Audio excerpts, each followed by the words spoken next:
This video is going to walk you through on how we can use a new piece of technology in the classroom called Extron Sharelink. And what this allows you to do is to take your tablet or your phone, or even your students can do this as well. And basically you can send your content from your device up to the projector in the classroom. So you're not stuck to using just the podium or your laptop hooked up to the VGA in the front of the classroom. So what we've done in this classroom is I have selected both projectors. And now I'm going to click on this wireless presentation, which is the Extron Sharelink.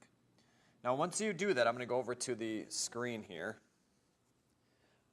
What we have are the two options of either entering your IP address into the web browser. So if you had a laptop that you wanted to use somewhere in the classroom, not stuck at the teacher station. And we have the option to download the mirror app for Extron Sharelink, which is what I've done on my phone. And I'm going to go ahead and pull that open just so you can see what it looks like here. So once I click on it and open it up, it is going to say you're not connected to a receiver. Would you like to connect? You can just say cancel. Okay, and then what you're going to do, I'll pull up the camera option in here.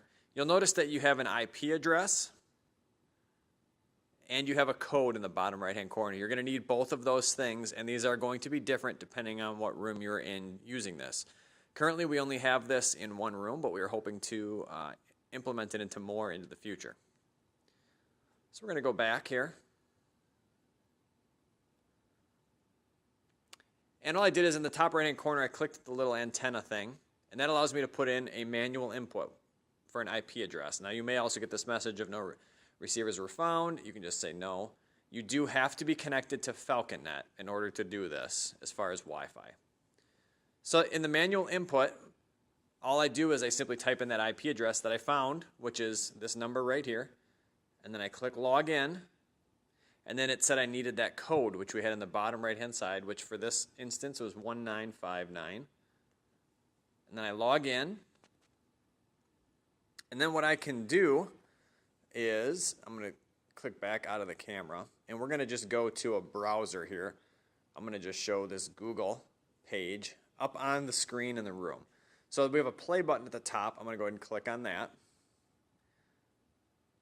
So now what I'm going to do is I'm going to go back to my camera on my phone just so you can see what we're now showing to the students.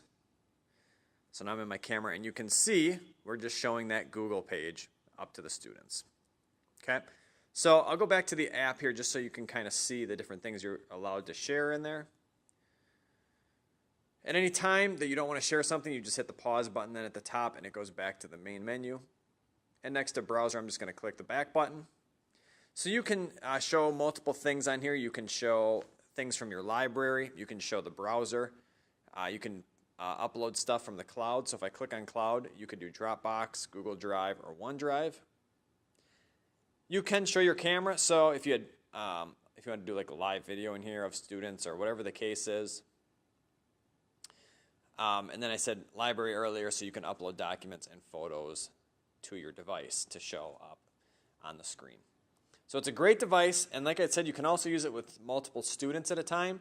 So for example, if I just wanted to show one web page, next to the play button, we have a little button here with an orientation of where you want to put it. So I could put this in the upper left-hand side.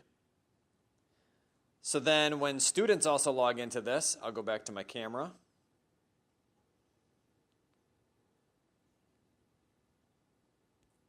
So then when the students do this, they can put theirs in a different spot. So you could see I could put Google up here, and then students 2, 3, and 4 could also put stuff in their corners. If you have any questions on using this software, feel free to contact myself, Justin Frisk, or you can contact Sean Young as well in the AV department.